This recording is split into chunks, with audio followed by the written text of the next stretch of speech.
and pay my respects to elders past, present and emerging.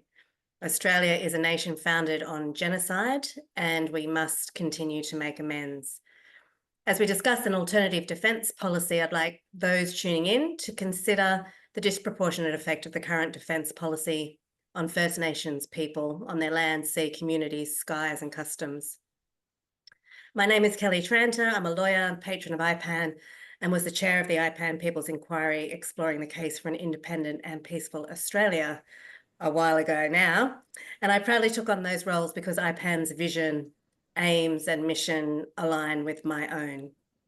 The topic of this webinar is Let's Talk Alternative Defence for Australia, free from the US alliance.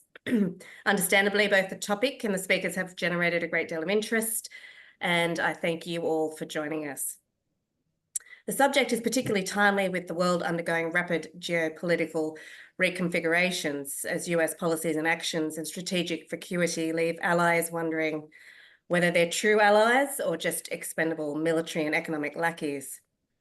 Our fate might well be analogous to that of Ukraine, being destroyed in a senseless war incited by our finest ally and then having to sign away our country's wealth to maintain some illusory protection of what's left. Do we really want to be tied to and have to depend for our defence upon a belligerent provocateur devoid of diplomatic sensibilities and lacking any credible or coherent strategy for achieving or maintaining anything at home or abroad, let alone seeking peace and security for all nations of the world? This evening's panellists, individually and collectively, bring depth of knowledge, experience, wisdom, and energy to this conversation. The aim is to conclude this webinar by 8:30 p.m.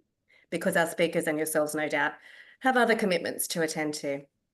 The overview of tonight's webinar is an opportunity to showcase IPAN's alternative self-defence policy, highlight the Greens' genuine Australian defence announcement, discuss diplomacy as the first line of defence from a diplomat's perspective, the wonderful Alison Broinowski, explore why neutrality is a viable peace alternative to military alliances. Our four panellists this evening will be speaking for 15 minutes each, followed by a 30-minute Q&A if time permits. So please place your questions in the chat box on your screen, and I'll endeavour to go through those throughout the session. If you haven't already done so, please take the time now to check that your computer is on mute. Our first speaker this evening is Shirley Winton.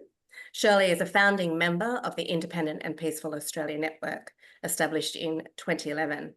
She's also a founding member of the Australian Anti-AUKUS Coalition and No AUKUS Victoria. All of her adult life, Shirley has been active in struggles and campaigns for justice, democratic rights, and for Australia's independence from US domination. In 2002, I should say, to 2003, Shirley was active in the Victorian Peace Network, organising and mobilising the grassroots movements against the Iraq War. Until her retirement, she was a union organiser for many years in both the Communication Workers Union and the National Tertiary Education Union. In 2017, along with other unionists, she initiated Peace is Union Business. Shirley will be presenting IPAN's alternative self-defence policy. Thank you, Shirley. You have the floor. Thank you, Kelly. Welcome everyone from IPAN and the Alternative Self-Defence Working Group. I'm on the stolen lands of the Wurundjeri people of the Kulin Nation, Naarm, never ceded. We pay our respects to this country's first people, their culture, elders past, present and emerging. We stand in solidarity with the First Peoples' long struggles against colonialism, dispossession for sovereignty, treaties and self-determination. In 2019, IPAN established the Alternative Self-Defence Working Group, whose objective was to draft a vision for an alternative Australia's sovereign self-defence policy, not subservient to any foreign big powers, as we are now with the US. It took us over 5 years in the making, many discussions, versions, amendments, and consultations. And I want to acknowledge other members of this working group, Bevan, Derek, Lois, Catherine, Ken, and others who've contributed to development of this policy. And a special acknowledgement of the late Stephen Darley, who made significant contribution in the early stages of development of this policy, and we miss his contributions.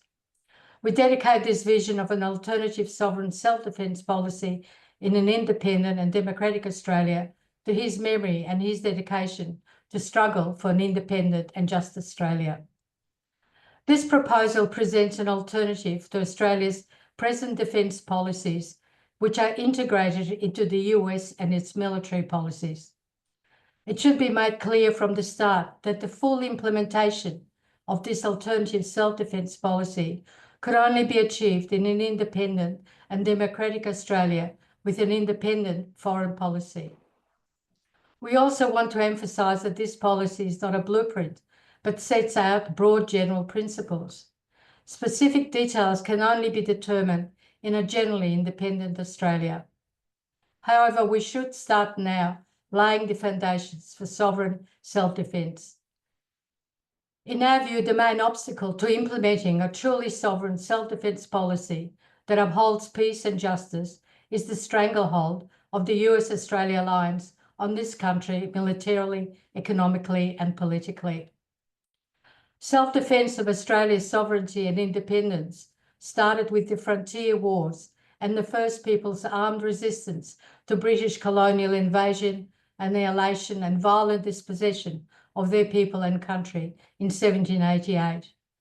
Achieving the First Peoples' sovereignty and self-determination will be a priority for any genuine independent and unified Australia and must be determined by the First People themselves. Most global conflicts and wars are driven by imperial powers competing for control of other countries' minerals and natural resources, markets and economic expansion for their corporations. This leads to superpower hegemony, subjugation of other countries and people, and wars of aggression. This is vividly illustrated by Trump demanding the US takeover of Greenland and Ukraine's natural resources and rare minerals. Domination of Australia by big powers since 1788, first as British colonial outpost and since World War II by the US, has made Australia a subservient dependency and a deputy sheriff. Australia followed and supported major wars led by British and US empires: the Boer War, World War I, Malayan Emergency, Korean War, Vietnam, Afghanistan, Iraq. Australia's military and foreign policies in the main have mimicked and rubber-stamped our US and British masters, and we can see this playing out now over Palestine.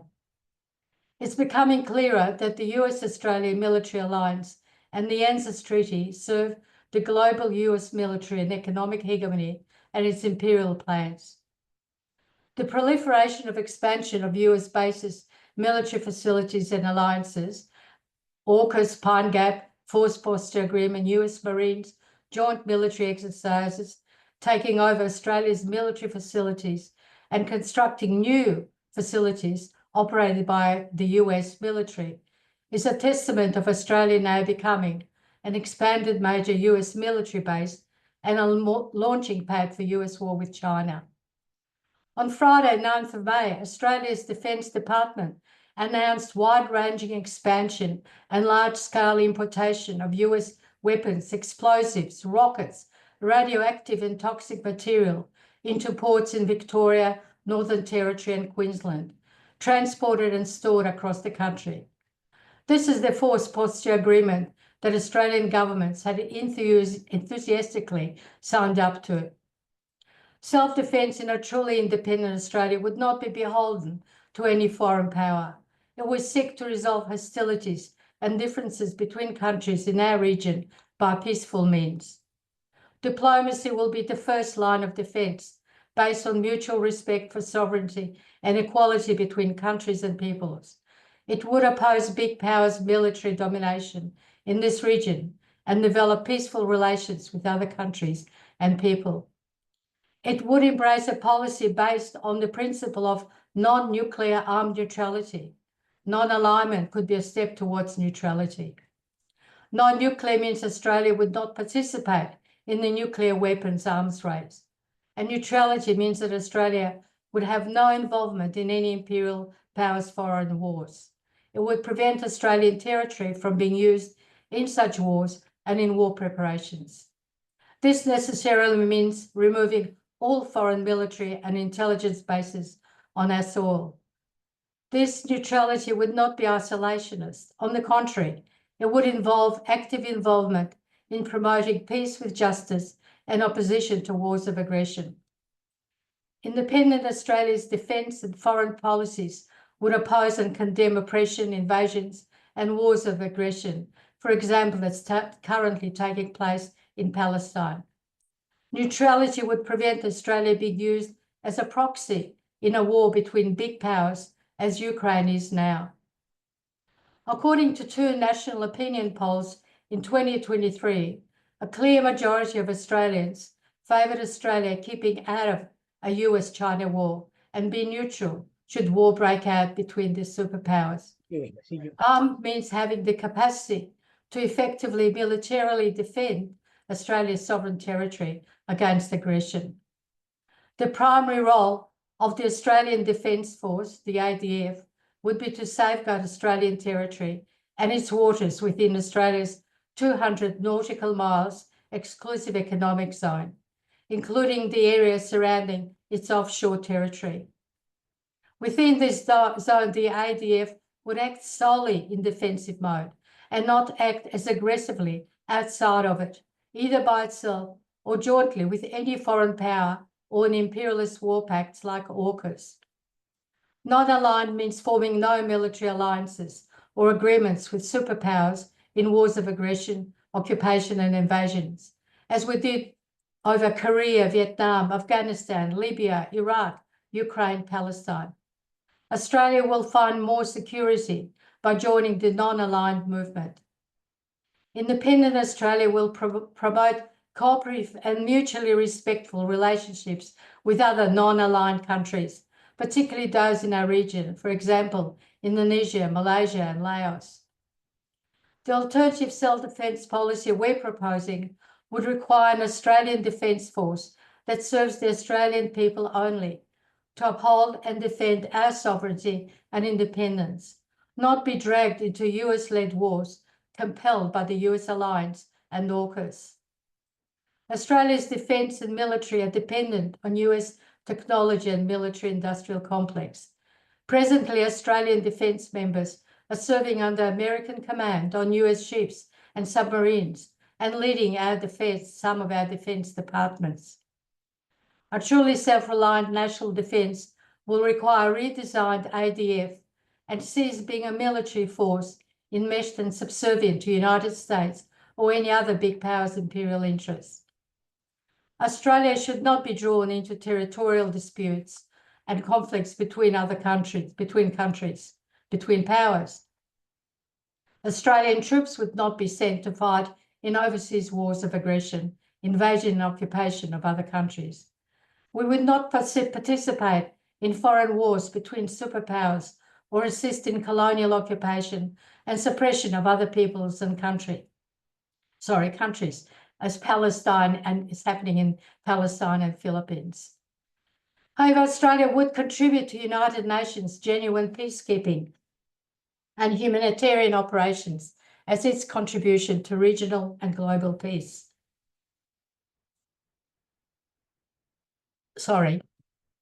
Alternative self-defence would require extensive rejuvenation and development of sovereign, self-reliant and publicly owned Australian defence manufacturing industries and essential services.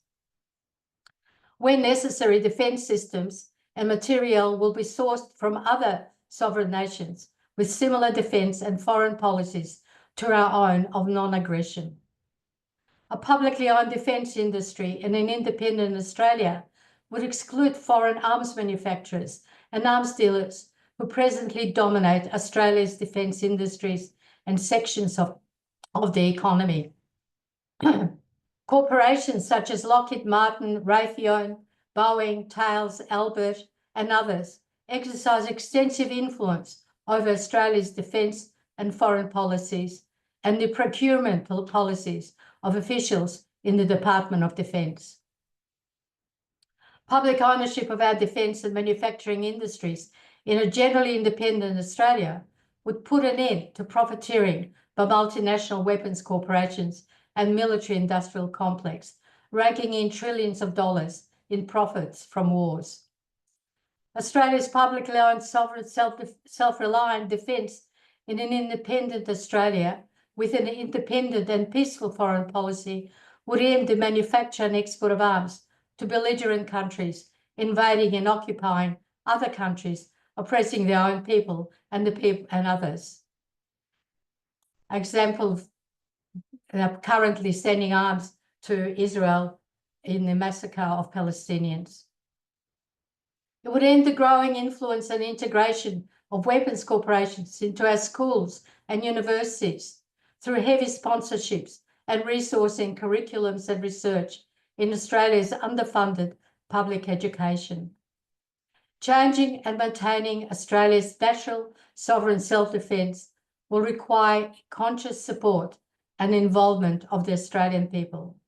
The broad public awareness and support for the necessity to defend true independence, peace and justice will inspire and mobilise the people.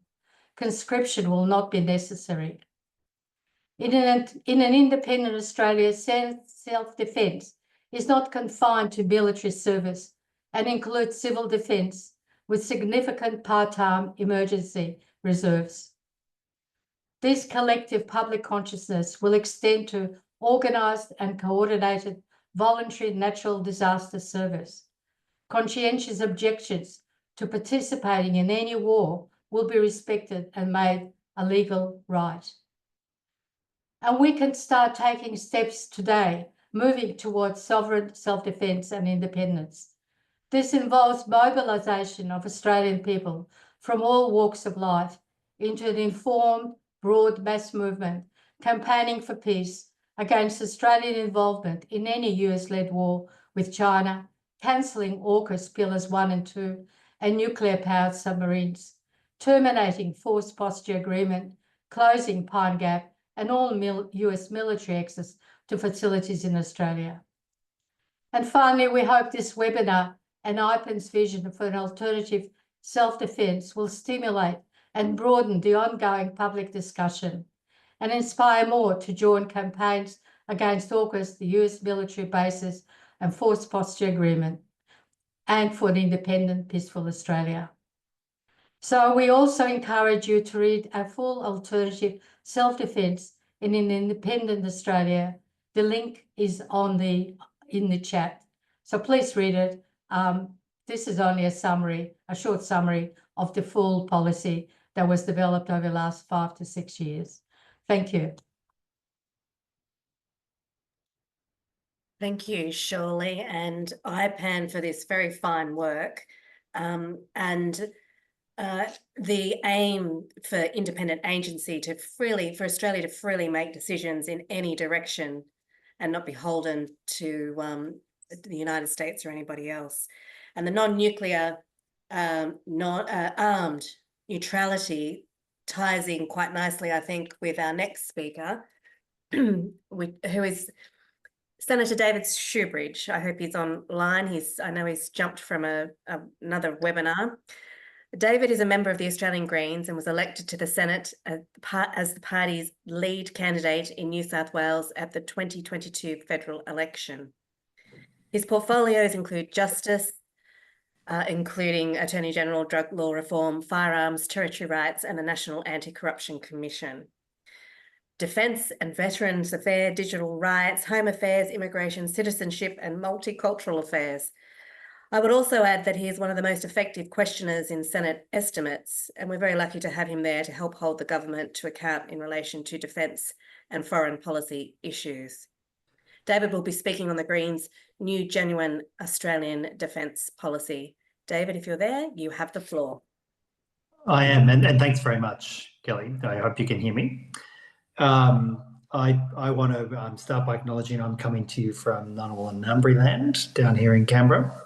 and pay my collective respects to all First Nations peoples. And often when we're thinking of defence and we're contemplating, you know, the inherent violence in the way in which military power has been and is used on this planet, often the brunt of that is felt by First Nations peoples. So let's ground this discussion in that acknowledgement.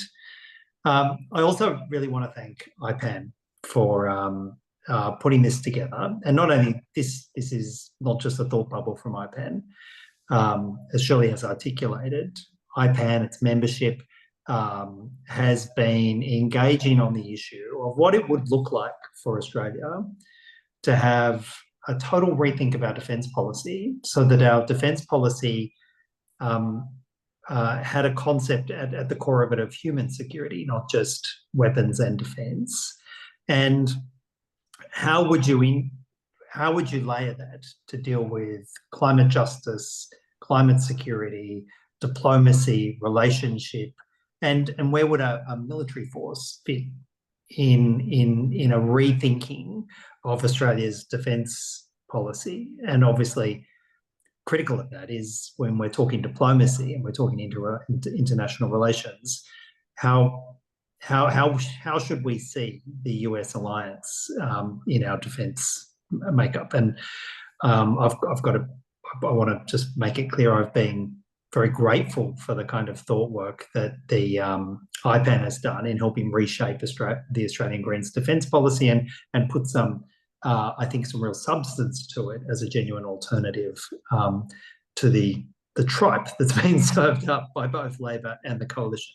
So where are we? I mean, that's probably a good starting point. Where are we? What is Australia's current defence policy? Australia's current defence policy is to double down on the US alliance. And we've seen that being delivered by both the Coalition and Labor. And, you know, we could start this conversation 50 years ago, but why don't we just start it in the last 5 years? The former Coalition government agreeing to the placement of US Marines in Darwin, the positioning of US nuclear weapons-capable B-52 bombers in Tyndall, RAAF Tyndall, which is Australia's largest northern air base, and it's sort of halfway between Alice Springs and Darwin. The continuation of the Pine Gap facility, which makes us an integral part of US war-making wherever it's happening on the planet, through intelligence sharing and satellite uplinks. Our continued hosting, and in fact they're going through an upgrade process of the Harold Holt facility in northwest Australia, which is one of the US's key links with its nuclear submarine fleet around the world. If there will be a doomsday message sent out from the US military to destroy pretty much life as we understand it through their second strike capability of their nuclear submarine intercontinental ballistic missiles, we'll send that out of Harold Holt.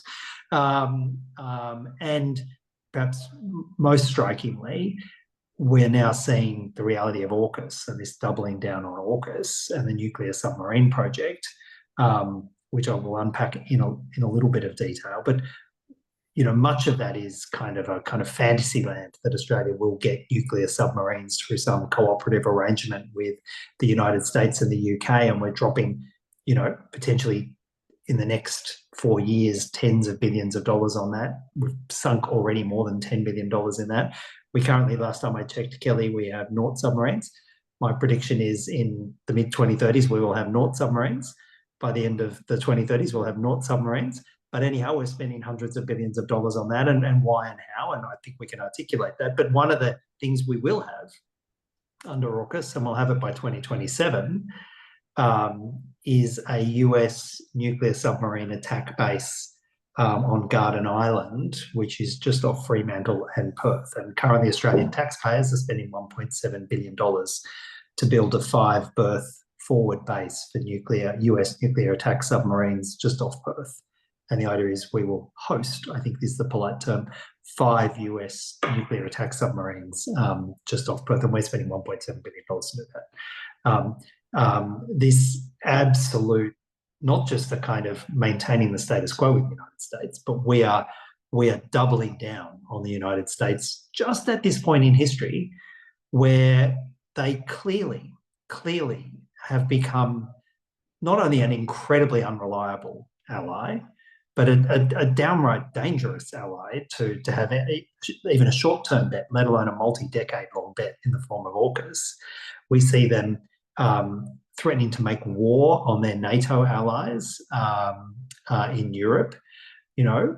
And I'm not here to debate the merits or whatever of the Ukraine conflict, but we see them about to abandon a country that they clearly had a significant role in putting in the position which they find themselves and abandoning them midway through. We see them having the most erratic decision making, treating no one, not even pretending to treat people as friends, but treating every relationship as transactional, where they want to extract the greatest profit from the relationship. And you know, we used to be some of the rhetoric we used to hear, and you'd hear it all the time from Labor and the coalition about why we're betting with the United States. They wouldn't say, oh, because the United States, we support the United States military force in the South China Sea, we support them containing China, we support being part of a future conflict. The rhetoric they used to give about the United States, up until the last, since November of last year, the rhetoric they used to say is we support the United States because the United States is interested in a rule-based international order. Does anybody think Donald Trump is interested in a rules-based international order? I mean, the whole idea is farcical. We don't hear that anymore. We now just hear some kind of bland recital that our national interest lies in an alliance with the United States. The United States will provide us with weapons, and when Australia gets invaded by heaven knows who, Martians, the United States will run and come to the aid of Australia in the course of its invasion. And there is zero, and I mean zero, critical analysis of any of those fundamental falsehoods in our current position. So we had an election where there was a pretend contest on national security between Labor and the coalition. They both backed in AUKUS. They both say we'll spend $375 billion on nuclear submarines. We will not get nuclear submarines. The US will not produce any surplus. The UK's production facilities are in meltdown. Their own auditor is saying that they can't produce the required reactors for the AUKUS nuclear submarines. That is not going to work. And in fact, when you test the reality of AUKUS, even with some of the US's biggest supporters, people who would be, and I won't name them now, but people who would be out for the usual US-supported think tanks to be saying, we have to have AUKUS, we have to double down the US lines. When you test them and you say, well, you don't seriously think we're going to get nuclear submarines out of it, do you? And increasingly their answer is, well, yeah, we're not going to get nuclear submarines. But what it is like it's an indication of our support. It's a tribute payment towards the United States and the UK. And we are shoveling billions of dollars into the UK economy, billions of dollars into the US economy for their submarine projects. And it's not really expected we'll get anything out of it. It's just that's the expectation that a junior partner in an imperial relationship with the United States will do. We will give them money, and they will notionally give us some kind of sense of security. And if you were to think about what AUKUS is designed to do, Pillar 1, AUKUS Pillar 1, on its own terms, if it worked and we got nuclear submarines, we would get a handful of nuclear submarines, maybe 6 by 2050 or something. We would be able to deploy 2 nuclear submarines at any one point, put them in the water. They're designed not to do the defence of Australia, because you don't need a nuclear submarine to do the defence of Australia. The only purpose of a nuclear submarine is to project force thousands and thousands of kilometres from our shore, to basically be part of a broader US deployment in the South China Sea to trail and follow Chinese nuclear submarines when they leave their bases, and to track them and be able to sink Chinese nuclear submarines early on in a conflict between China and the United States. That's what we're spending $375 billion for, in order to put 2 of those on station at any one point in time. They provide no independent sovereign capability for Australia. They're not intended to provide an independent sovereign capability. They are literally designed to invite us to a future conflict between the United States and China. And we won't even get them. And so what we're doing actually with AUKUS Pillar 1 is we're saying to China, and we're saying to the region, we're saying to Indonesia, we're saying to the Philippines, we are continuing to be an unthinking, uncritical vassal of the United States. Look at all the bases we're opening up. Look at all those forward deployments we've got. And I can tell you now, Indonesia does not appreciate us having hosting US B-52s, which are nuclear weapon capable, because they will fly over Indonesian airspace, and they're designed to fly over Indonesian airspace. They don't appreciate us hosting an expanded US submarine base in off Fremantle, because that will also travel through the Indonesian archipelago to create further conflict and destabilising in the region. Our neighbours see us for what we are. They see us for a vassal of the United States and without any independent authority. So what? And then Pillar 2 of AUKUS is designed to destroy even any sense of sovereignty we have. Pillar 2 of AUKUS is in many ways even more dangerous than Pillar 1, because Pillar 2 is designed to remove any barriers to the transportation and the delivery of weapons and weapons parts and defence-related technology between Australia and the United States with no sovereign control from Australia. Weapons parts and weapons can just flow in from the United States, doesn't need a permit. Our intellectual property, our defence technology, our defence weapons parts can just flow into the United States without any sovereign control. And it's not a relationship of equals. We're a pimple, they're a pumpkin. And it's designed really to just make Australia an extension, an industrial military extension of the United States, controlled by the United States. And if you want to see how that plays out in reality, that's playing out right now in the F-35 project, where we are supplying a modest series of critical parts, but some 70 critical parts into the F-35 fighter jet project. Where that F-35 fighter jet is used, who it's given to, what wars it's used, is entirely decided by the United States. We just provide our little bit of industrial contribution to it. And that's, for example, why the Albanese government is quite comfortable with it being used in the conflict in Israel, because they know they have no sovereign control over it. AUKUS Pillar 2 is designed to turn our entire defence industry into that, just feeding little parts into the United States weapons where we have zero sovereign control. It's incredibly dangerous. We don't talk about it enough, but it's incredibly dangerous. So we're also doing this, of course, in the context of the United States in a chaotic strategic withdrawal from our region. And that chaotic strategic withdrawal from our region could happen.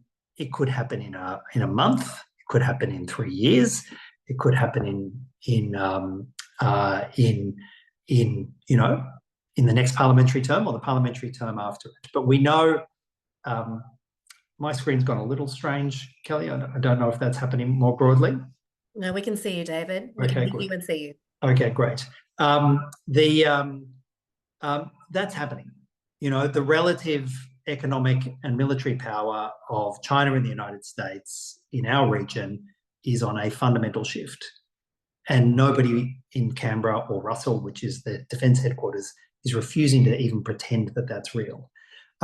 What would the Australian military establishment do if in 2 years' time Donald Trump decides he wants to cut a deal with Xi Jinping and just remove itself from the region, cut a deal with another strong man, decide that actually that return to the Monroe Doctrine?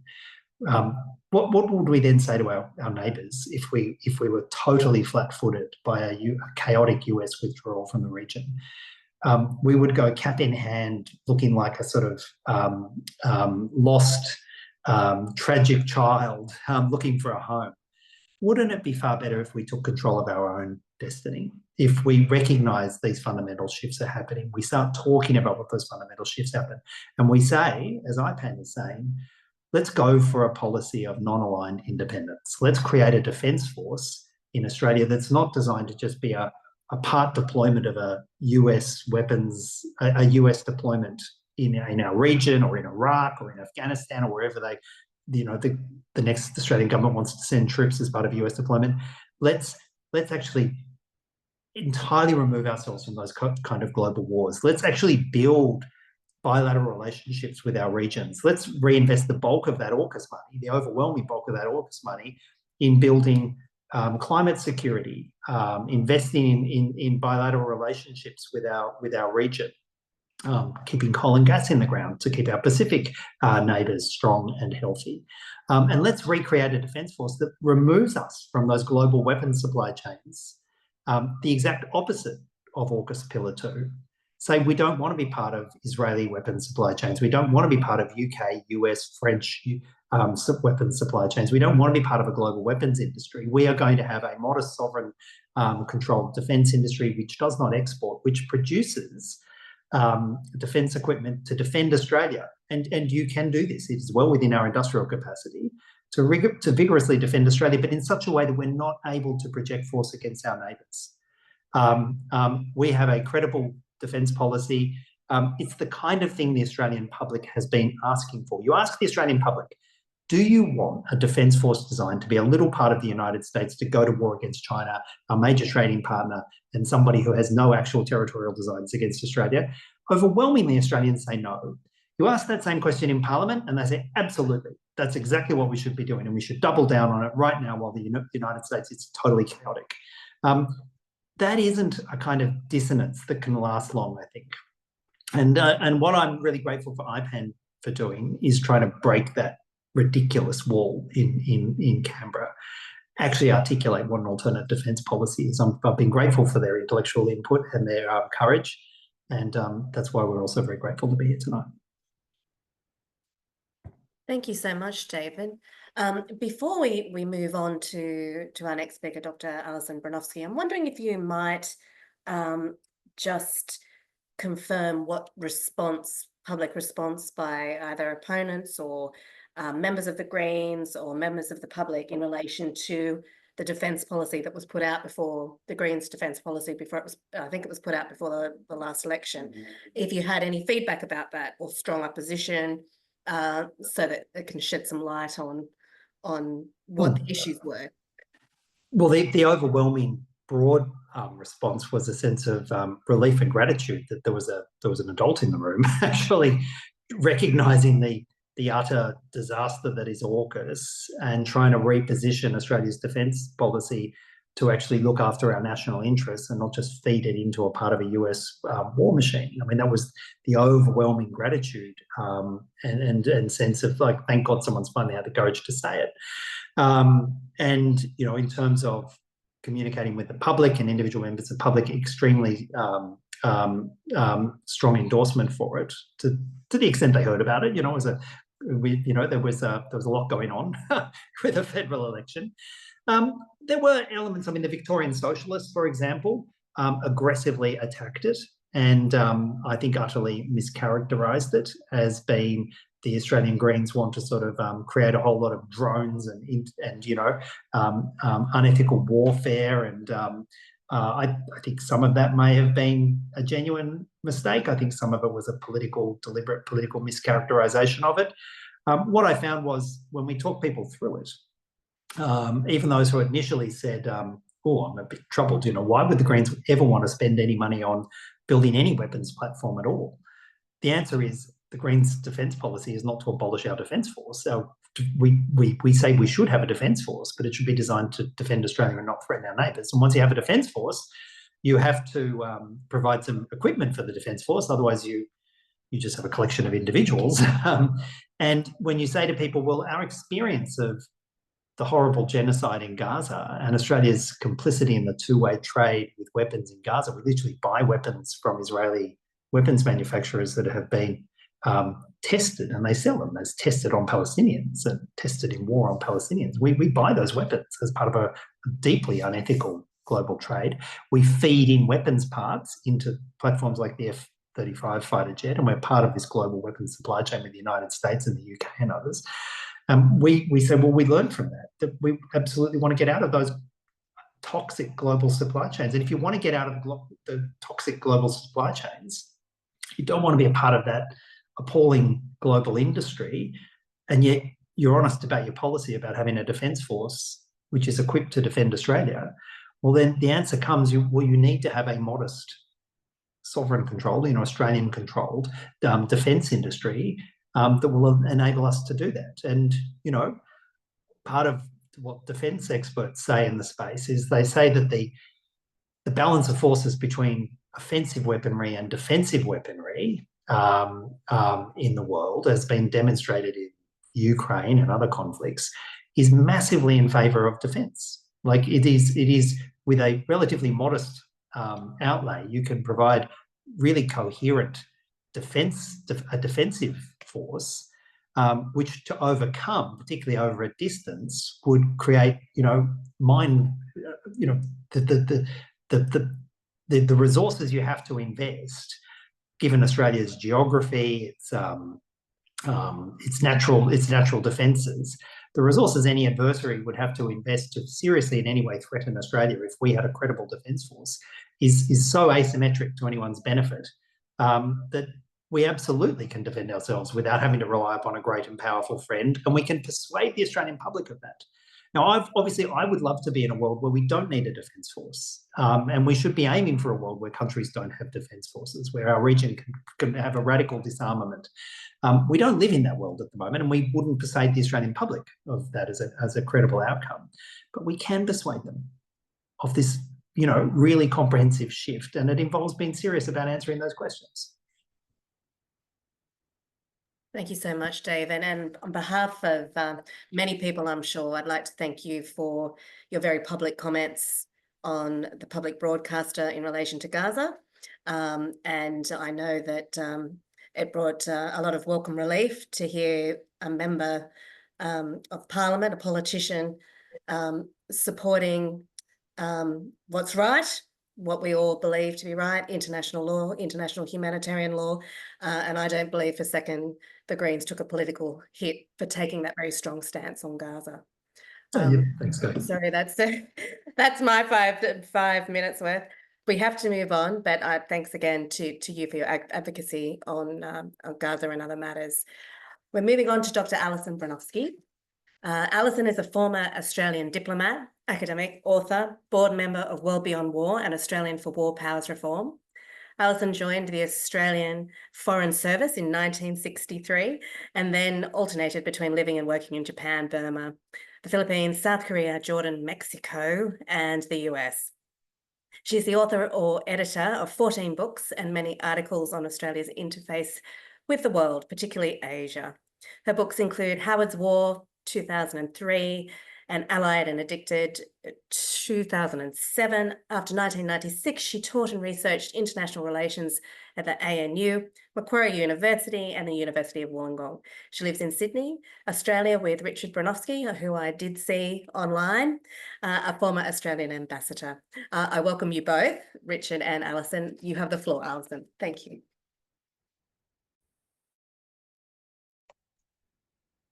Thank you, Kelli, and thank you to IPAN for putting this together, Annette, all of you, and your terrific work for such a long time. It's so influential. And thank you to Shirley and David for saying most of the things I was already going to say. But this evening, I have been asked for an ex-diplomat's perspective on the proposition that diplomacy is the first line of defense. Regrettably, I have to say, it isn't, and it never has been, although diplomacy is the world's second oldest profession, as we know. Rather than defending nations from their enemies, in practice, the task of diplomats is almost always to bring enemies together to end a war or to pick up the pieces afterwards. Our question this evening is, can Australia change that? Okay.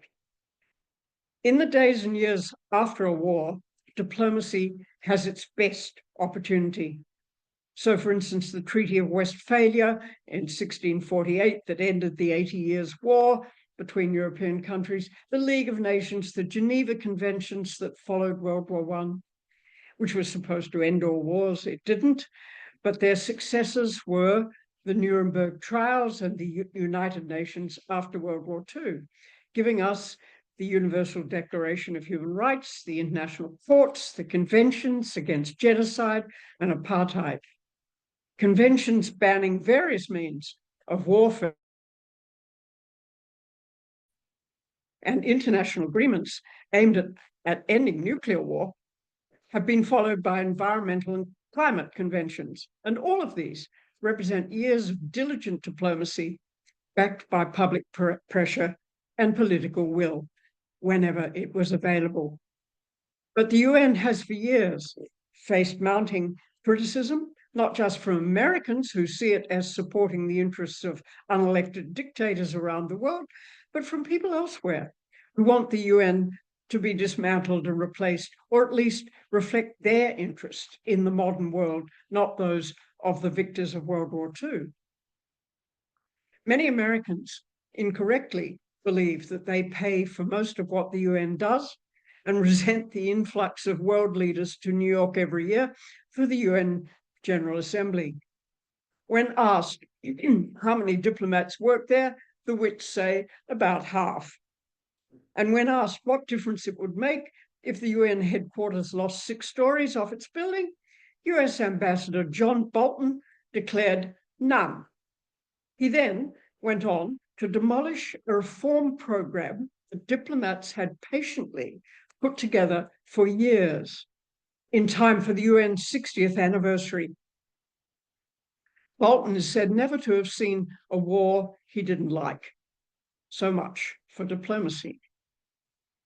Diplomacy provides no line of defense against war when one member of the UN Security Council can veto resolutions against wars in Vietnam, Libya, or Iraq, for example.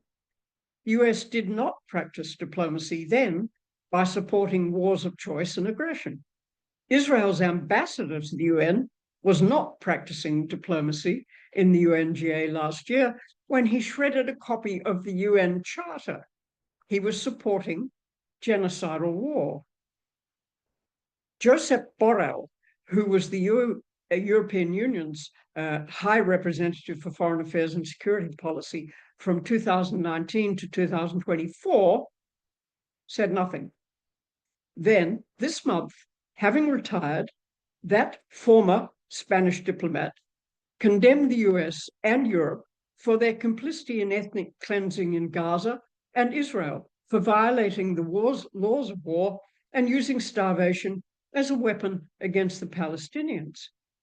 Supporting diplomacy in retirement is no defense against war. Diplomacy operates in 4 ways with which everyone's familiar: international, multilateral, regional, bilateral. Australia claims credit for the international work of Bert Evett at the UN, for example, and for our multilateral efforts in support of weapons conventions and some environmental agreements. For what we've done regionally, including forming APEC, supporting ASEAN, and protecting Antarctica. And for our bilateral initiatives in the Solomon Islands, Papua New Guinea, Cambodia, and East Timor. It's significant that Australia often does diplomacy best when allies are not involved on the ground. What Australia has done less diplomatically is as an ally of the UK in Malaya, US in Vietnam, Indonesia, Afghanistan, Iraq, and Israel. These did not involve diplomacy, but war, and were not in defense of Australia either.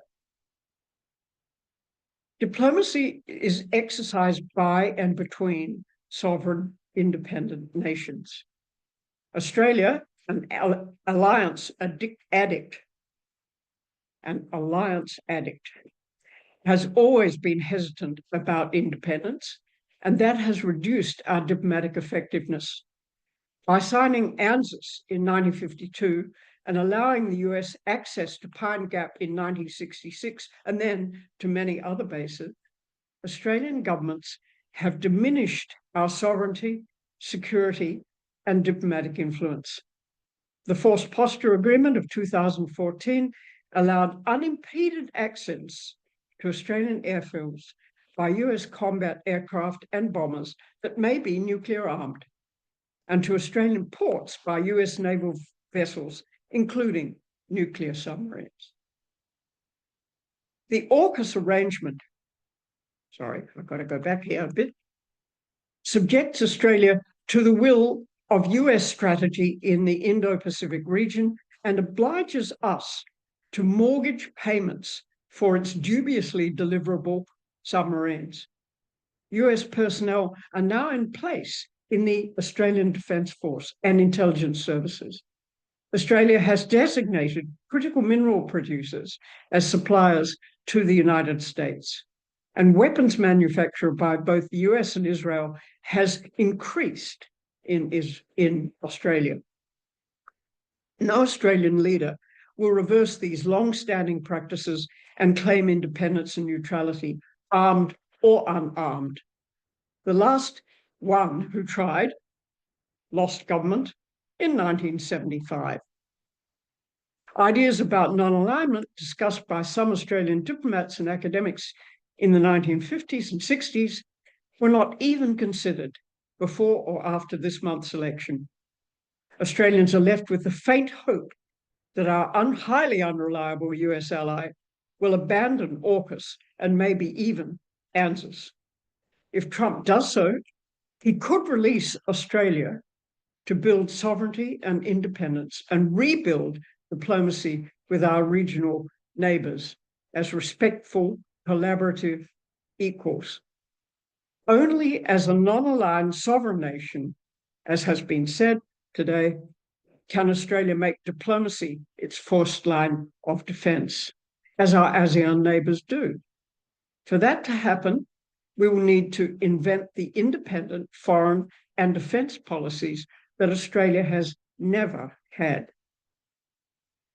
IPAN has commendably campaigned for such policies, emphasising diplomacy to resolve disputes with other countries.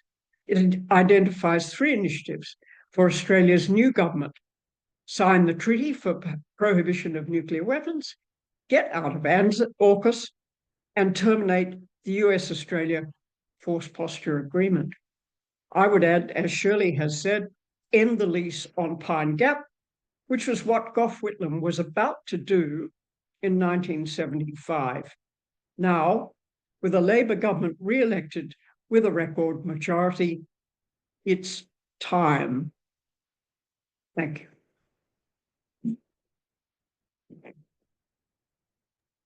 Thank you, Alison, and you can see the applause, the silent applause in the background.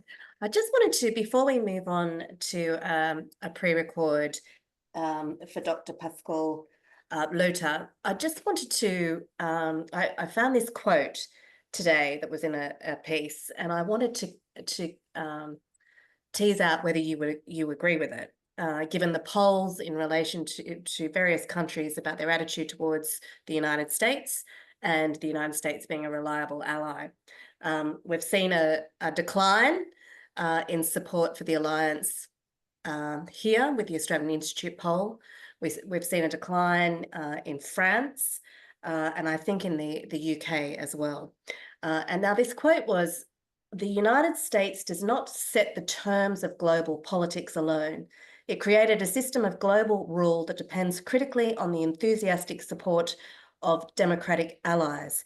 If politicians in those allied states are winning elections by promising a break with the US, then the foundations of that system are starting to buckle." I'm wondering if we could have your insight in relation to that quote, particularly with what we've seen with Canada and the United States, and because of the polls that appear to be moving away from the United States because of obviously a Trump presidency.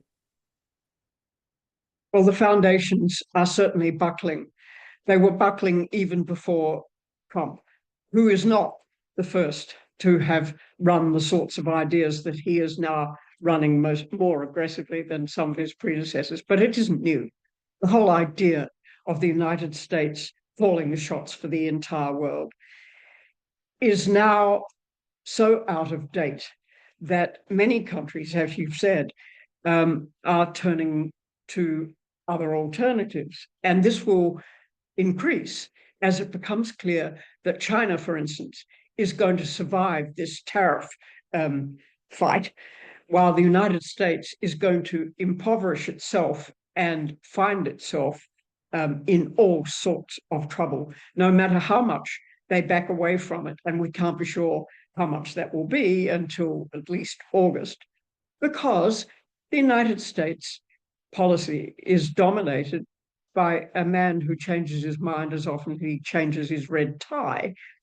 And this is not the kind of ally that people can trust, even if those who've negotiated with him didn't find that it was impossible to trust what he said one day from one day to another. And Malcolm Turnbull has pointed out the errors of that. Now, what we need to see in Australia, and we hope that with the change of government, or rather the re-elected government, we will see a government that is so committed to Australia's interests that it will stand up for the sorts of things that are important, not for some nostalgic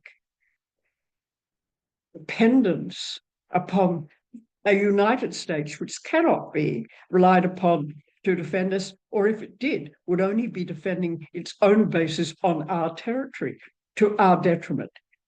The other thing I'd add in answer to your question, Kelly, is let us not believe this phrase, the international rules-based order. Let us not believe that that exists except in the minds of the United States and for some time its loyal allies. Because as China and Russia have both pointed out, the arch villains, right? China and Russia have both pointed out there is an international law-based order that was written in 1945, largely by the United States. Now, since then, the United States has revised the rules to make it their own rules-based order, not an international law-based order. There's nothing wrong with international law. There's a lot wrong with their rules. And Australia, I hope, now has a government with sufficient independence, although I doubt it, but I hope, with sufficient independence to say, we are not interested. That's one thing. And secondly, to say to the United States, discreetly and diplomatically, since I'm talking about diplomacy, we are not interested in joining a war against Taiwan, which will be worse for us than it is for you, and we don't want it, not against our major trading partner, not in our region. We need to make constructive relationships in our region and understand what goes on there and get along with our neighbours in a way that since the mid-1990s we have refused to do. Thank you so much, Alison. I just wanted to move on to a pre-record for our final speaker, who unfortunately can't be with us this evening. He's in hospital. We wish him a speedy recovery. And that speaker is Dr. Pascal Lottaz, who is an Associate Professor at Kyoto University's Graduate School of Law.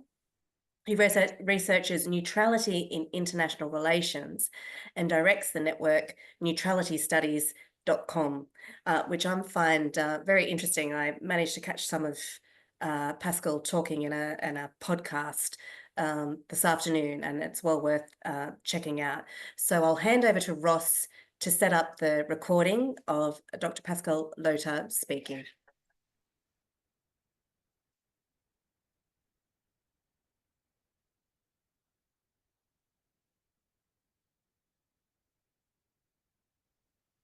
Ladies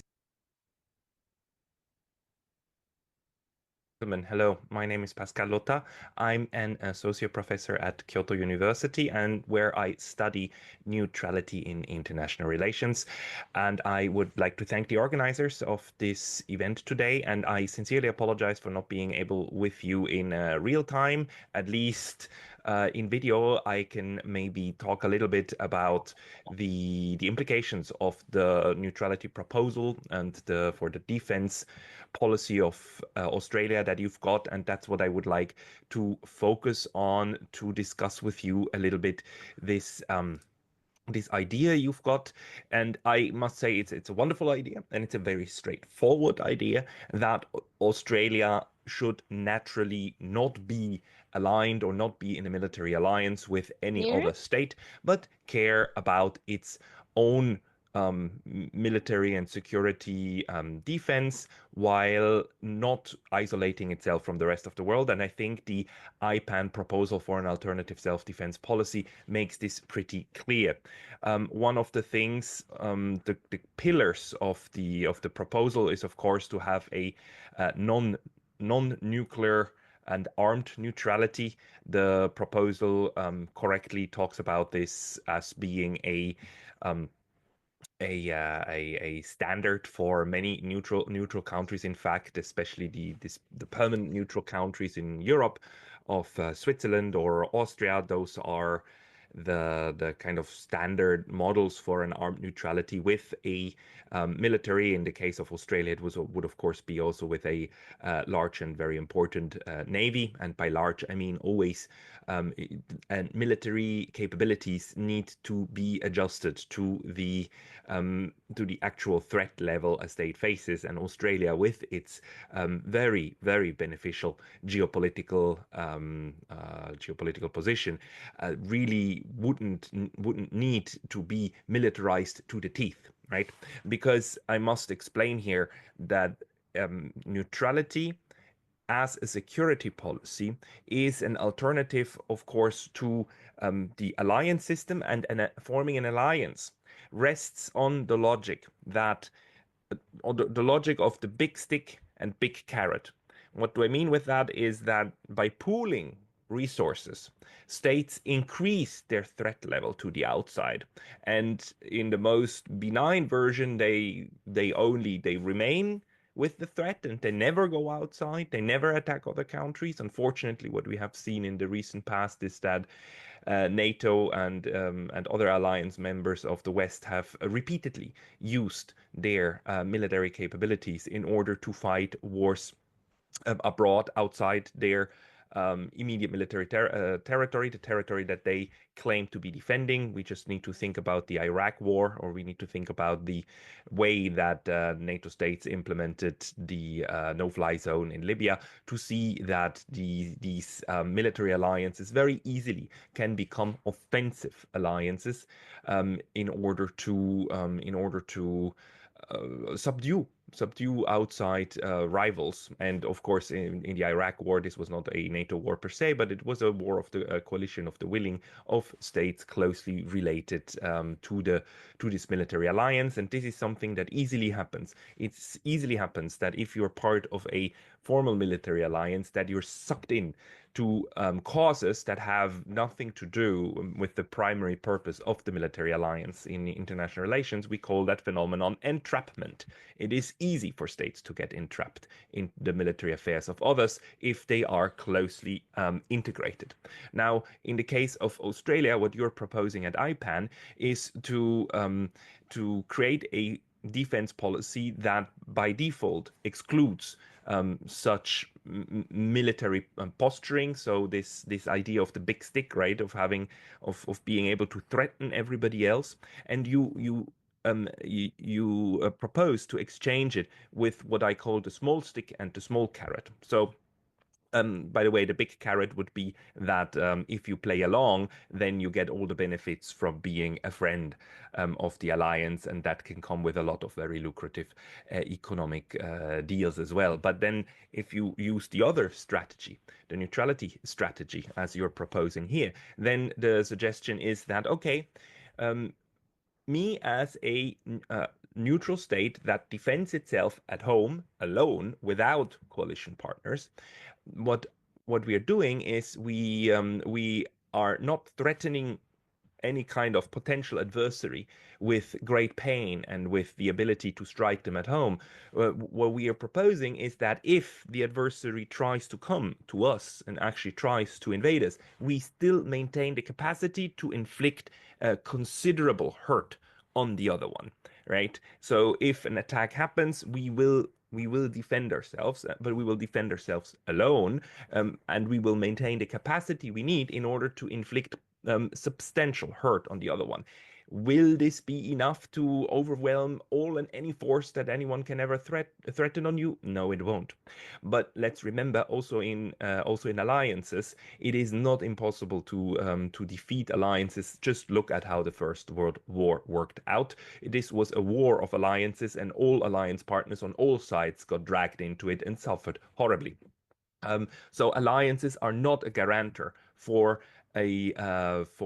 remaining unharmed. And so neutrality too is a strategy in order then to create incentives to the outside. It's an incentive for outside forces not to attack in order not to get harmed. And the small carrot, of course, is the offer by neutral states that you can have economic interactions with us, with just us, and you can get a lot of benefits from us as long as you don't attack us, right? So we play ball as far as we can, but if you try to breach our red lines, which is our own territory, then we will maintain military capabilities. And that's the whole idea of the non-nuclear armed neutrality. The non-nuclear part is very important as well, of course, because it also assures that Australia stays in line with the non-proliferation treaty and with the basic standards of the modern world, where we don't want to see further proliferation of nuclear arms. Another pillar of the IPAN proposal is a non-alignment as a step towards neutrality. Non-alignment and neutrality are not the same concepts, but they are closely related. I mean, it is generally accepted that permanently neutral countries cannot be parts of military alliances, although this detail is never spelled out anywhere in the Hague Conventions or anywhere detailed in writing, but it is accepted standard that neutrals should not be military allies.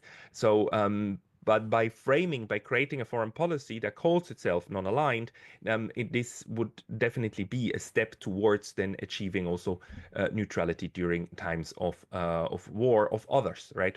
Because I would like to stress this one here.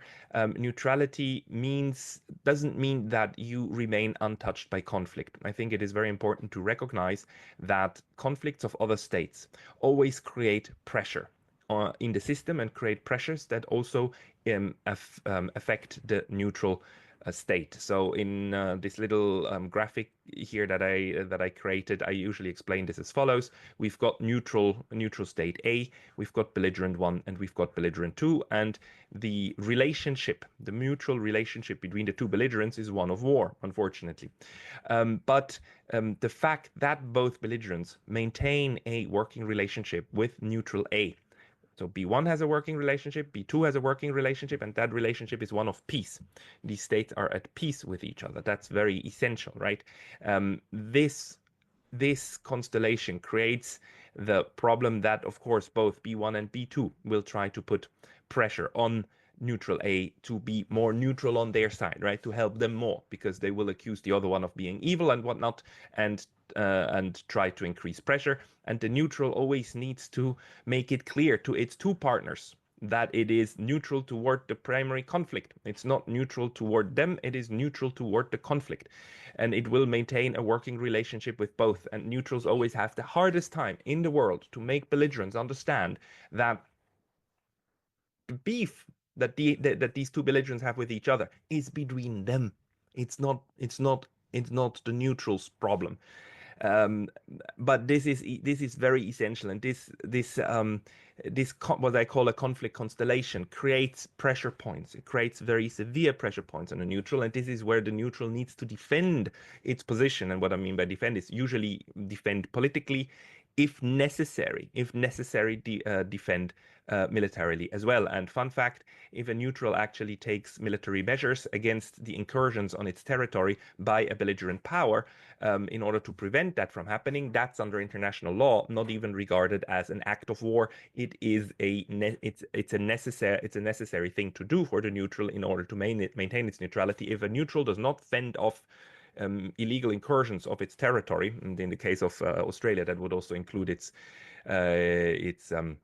sea lanes of communication. If it does not fend that off, then the other belligerent is actually legally allowed to take military measures against that inability, and you know, that's then how neutrals very easily get sucked into conflicts, right? So they're a minimum capacity to maintain, to defend the neutrality of the neutral is actually needed. And just maybe to in closing, let me also point out that since 2017, the United Nations recognizes the 12th of December as the Day of Neutrality. The United Nations used to be quite hostile toward neutrality, especially when it was founded back in 45, 46, 47. The UN, there was a long debate at the UN whether neutrals are even compatible with UN principles, which is of course the self-defense component of the UN, or the collective self-defense component. And the debate, though, over the last 80 years shifted quite a bit, and today the UN recognizes the importance of neutrals. And just to point this out, the UN defines neutrality as the legal status arising from the abstention of a state from all participation in war between other states, the maintenance of an attitude of impartiality toward the belligerents, and the recognition by the belligerents of this abstention and impartiality. The UN also recognizes the importance of neutrality as aimed at promoting the use of preventive diplomacy. So for you in IPAN, something to look at is this terminology of preventive diplomacy, how you think that Australian neutrality and the new defense posture could boost the ability of Australia's foreign service to engage in preventive diplomacy in order to make sure that, or in order to help quell conflicts before they even boil up.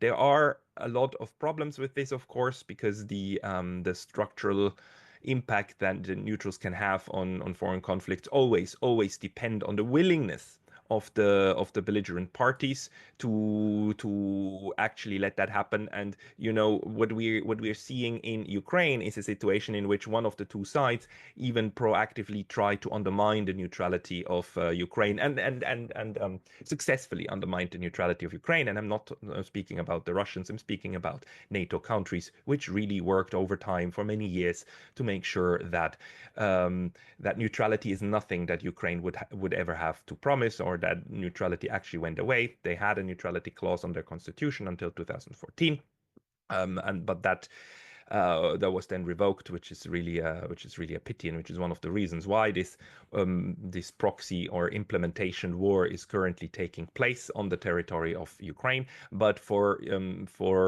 Australia, I strongly believe that what we are learning from the situation is that having a foreign policy of neutrality, or a principle of neutrality or non-alignment, whatever you call it, it doesn't matter that much. As long as there is as long as there's a dedication in the political circles to maintain a certain degree of autonomy and actually defend their right not to be sucked in to third-party wars. Just a very quick point on how this can be achieved. There are many different ways of doing this. The simplest and most straightforward way would for you to convince the political leadership to actually start using that rhetoric. If you start using the rhetoric, even if just one of the Australian leaders starts saying we want to be neutral, that would already have an impact. It wouldn't yet create a clear situation, but it would have an impact, and it can get things rolling. A next stage would be a official policy, a policy of non-alignment, a white paper of the Ministry of Defense, of the Foreign Office, that says Australia strives for achieving neutrality, something like that. And one of the strongest forms you can get would be, of course, creating a law about it, or even a constitutional amendment or a constitutional article saying Australian foreign policy is one of neutrality, and spelling it out, and then actually having it through the political process included and ingrained in your state setup.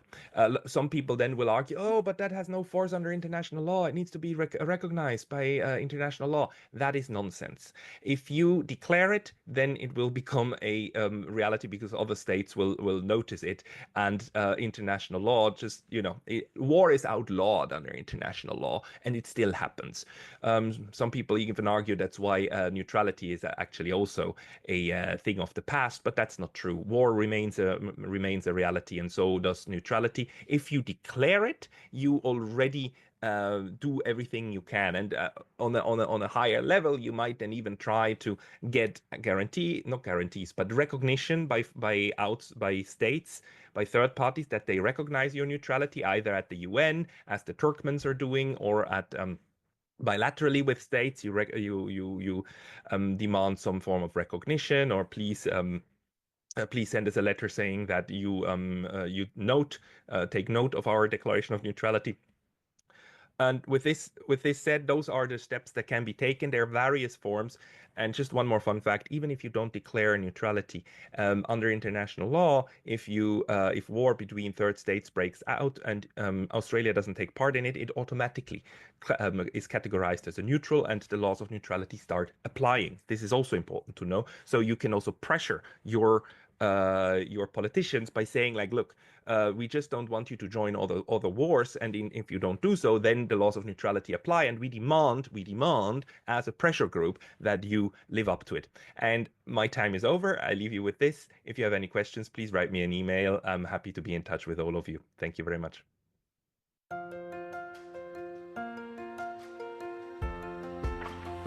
Wow, brilliant.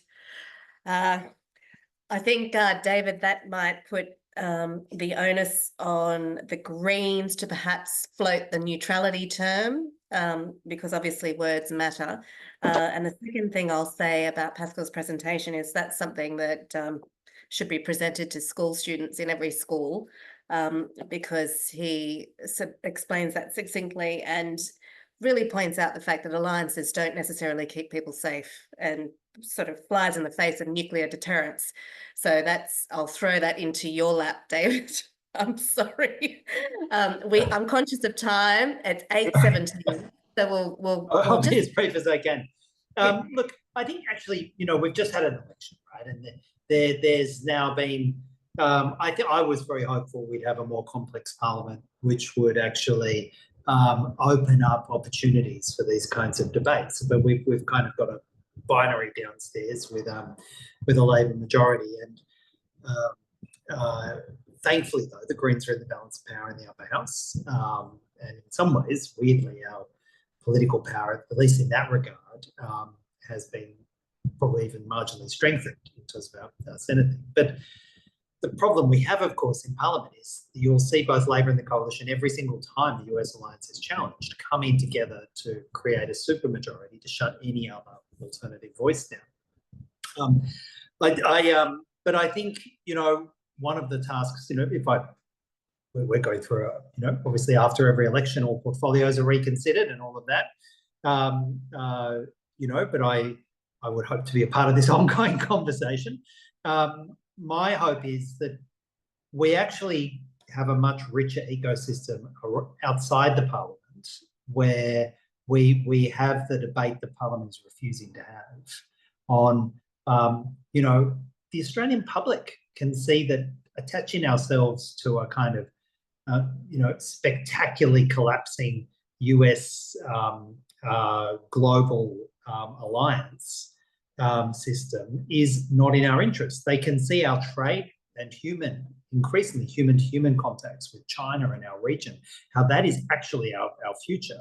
They can see this happening, and it is mind-numbing that none of this discussions about neutrality, non-alliance, non-aligned positioning, none of that is actually being picked up in Parliament. And in fact, if you want to see a classic example of how utterly incompetent the media is on covering this, we saw it in the election campaign where Peter Dutton tried to run a scare campaign that Indonesia was going to host Russian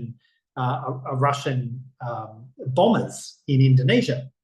The most cursory examination of Indonesia's position is they are constitutionally non-aligned. They cannot and they will not, and any Indonesian government that tried to join them with an alliance with Russia or China or the United States would be constitutionally impossible, legally impossible, but it would go against decades and decades and decades of a clearly articulated, sophisticated alternate position that Indonesia has of non-alignment.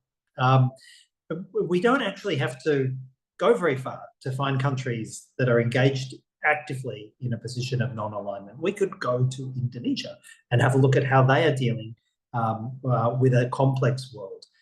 So I am hopeful that this discussion outside Parliament will get richer. I'll be doing everything I can to make sure the discussion inside Parliament is as close to reality as I can try and make it, as opposed to the current, ignorant fallacy that both Labor and the Coalition are doing. And IPAN is helping tonight, for example. Thank you, David. I'll throw a question to Alison in a moment, but if people want to turn to the chat box, there are some links to IPAN's alternative policy. Hopefully we can put up Pascal's email address in case people want to ask any questions of him. And there's some useful information and comments in the chat box. It is now 8:21, but I'll throw this question to you, Alison, if I may. I'll just find it.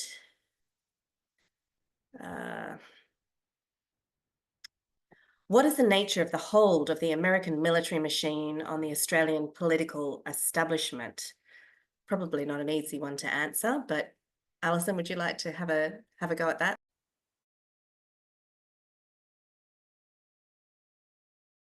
Whoops, you're just on mute, Alison.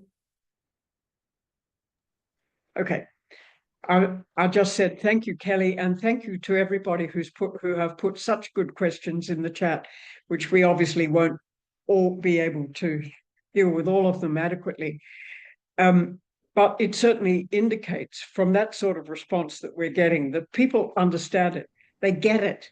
And no matter what we may have read before the election and heard from our politicians, assuming that people are dumb, they aren't. And that is a reassuring thing. But coming to your question, what can Australia do about the US military? Yes? Was that it? What was the exact word? Yeah, I think it was, what hold does the American military machine have over Australian politicians? I'm afraid a huge amount. And it's not just the US military machine either. It's a whole lot of things that every country tries diplomatically to do to build their influence. But in the case of the United States and Australia, it is absolutely huge. And for instance, the annual meeting that is held between Australians and Americans in rotating in one country or the other, they compete to go to it. They just love it. And it's been running for years and years and years. And we have nothing like that, for instance, with China. We have nothing like that with any other country. And this kind of thing, plus the indoctrination that we've had for decades about ANZUS, is a very deep, fundamental part of our national thought process. I spoke to some students at ANU a while ago and suggested that we would be better off without the US alliance. And a young woman came up to me afterwards with tears in her eyes, saying, who will look after us? And this is the mentality with which even somebody as young and intelligent as that has been brought up. And so have many of us. And in fact, although most of the recent opinion polls are showing disaffection with both the United States and AUKUS, nevertheless, when Lowy does polls about the US alliance, people still want it. They still want it. Trump or no Trump. And I might add to that, on a hopeful note, that although you can't tell what he's going to do from one day to the next, and he'll do anything for a headline, clearly, President Trump is beginning to make peaceful sounding noises, in which I hope when our Prime Minister meets him at the G7, he encourages him to go ahead. No war against Iran, no war, let's hope, against China, and get out from supporting Israel's revolting war in Gaza. And if that happens, then real change may be possible. But it's pathetic that we have to wait on the happening, the lucky day that we may have with one or other of these leaders. We should know what our government is going to do. We should know that they are listening to us. They've just won an election. They should understand why. Thank you, Alison. I just have a question for you, David. Young people now outnumber older generations, of which I consider myself to be a part. I'm wondering if you believe your constituents, your young constituents, have made the link between climate change and emissions from military operations and environmental degradation from war. Has that crossover occurred, and what more can be done so that we can sort of capture that young vote on this issue? Yeah, well, I mean, it's a good question. And I suppose I'd answer it probably rather than make a sort of emissions from war kind of link, is this will surprise you. Young people are thinking about their future. And you know, I'm 53. I think about my future. I think about, you know, 3 or 4 decades, you know. If you're 17 or 18 or 22 or 23, you're thinking decisions being made now are going to be playing out over the rest of my life. And what they are increasingly seeing is a political class captured by incredibly short-term thinking, unwilling to be really asking the hard questions about people's future, young people's future. And, you know, we're talking here about, in this question about war and climate, you can talk about housing or job security or artificial intelligence and all of these things. They're looking at this incredibly uncertain future.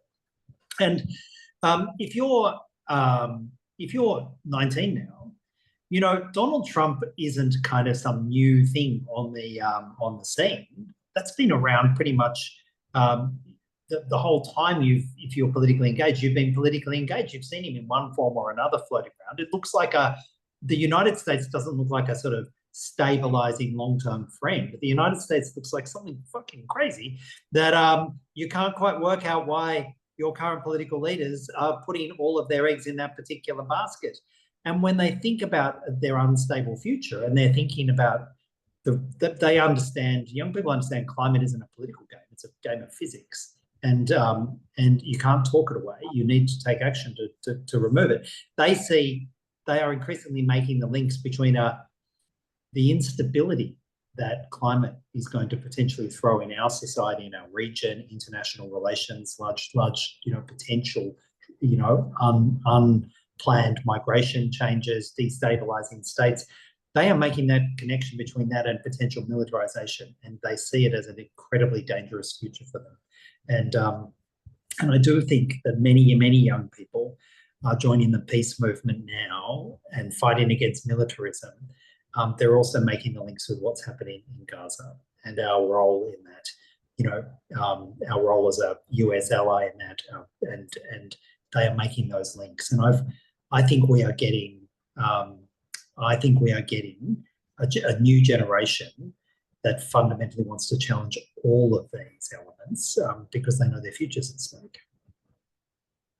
Thanks, David. Shirley, I can see you nodding there. Would you agree with that? Are the numbers for young people increasing in IPAN or the other organisations that you're involved with? Well, I experience AUKUS seems to be a real kind of, it's a very practical and immediate tangible illustration of Australia being tied to the US. So, and we've noticed that over the, particularly probably last maybe 2 years, 18 months, but this has really escalated since Palestine and also with Trump. So there's much closer connections now being made about Australia's subservience to the US, and this is amongst young people. But what young people want, and also climate, I mean, that's really visible. But what young people want is they want action against militarism. So you find a lot of young people are now moving into those areas where they could take action against, the military industrial complex. We've seen that the campaigns around Australia being involved in manufacture of weapons and export of weapons to Israel, and just generally the militarization of the world. And that's an area that's really is capturing young people's imagination, and that's where connection is also then being made with why is Australia taking a position that it has now, and also the government.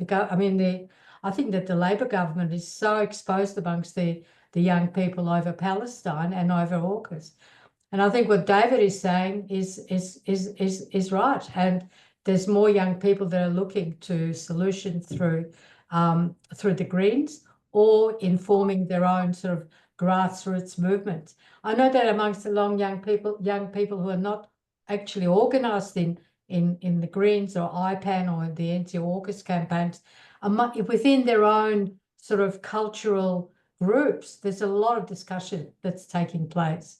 And I think that it's a really important period for us when we do build this movement, the anti-war movement, that we do address the issues that really reflect the young people's concerns. And that is about war, and it's about the cost, and it's about demilitarization. So, yeah. Thank you so much, Shirley, for your insights. And it's, I suppose, as it goes back to David's point about the instability of the future for young people, and they've got their whole lives ahead of them, and they want to live with it without being under the threat of war. But look, I'm conscious of the time. It's 8:32. I have to do the key points and the special thanks. IPAN's policy has 4 objectives. Achieving self-defence requires several preliminary steps, including cancelling AUKUS and the Forced Posture Agreement, closing US bases, for example, Pine Gap, which is also involved, as we know, in what is happening in Gaza, recalling ADF personnel back to Australia, ending the US alliance would only be possible under a truly independent Australia. So I'm afraid that the 8:30 p.m. conclusion time is fast approaching and has arrived. Unfortunately, there isn't enough time for further questions. I'm very sorry about that, but there's a lot of rich material in the chat box, including a request, Shirley, from you for the information regarding the material from the US that recently came into the country, and some links to the defence policy, the non-nuclear armed policy of IPAN. I'm not sure if we've got Pascal's email address up there now, but look, we all share the concerns, and you're not alone in your concerns about Australia's defence policies. Please speak up, ask questions. There was a lot of material tonight that I want to go and consolidate, particularly the messaging that our speakers put forward around diplomacy, our young people, around using the reference to neutrality. And on that note, I'll hand over to Bevan or Ross to add their concluding comments. But thank you for you all joining us tonight. Thank you, David. I know you've been on another webinar and you've jumped onto this one. Dr. Broinowski, thank you so much, as always, Shirley, and I'll hand it over to you now. Thank you, Bevan. Well, before we close off tonight, it's my pleasure to, on behalf of IPAN, to thank you, Kelli, for your facilitation of this webinar. Kelli is a patron of IPAN, and we are very appreciative of her support for our campaigns and her advocacy of IPAN's objectives of an independent and peaceful Australia. IPAN has two major campaigns currently gathering momentum. One is to make peace a vital community and political issue.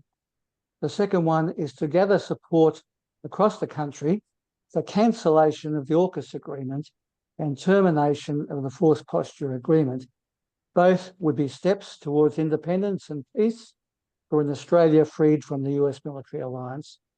I commend these campaigns to you, and you can find details on IPAN's webpage, ipan.org.au, ipan.org.au. So thank you everyone for attending tonight's webinar. Good night from IPAN. Good night from me. Chairman,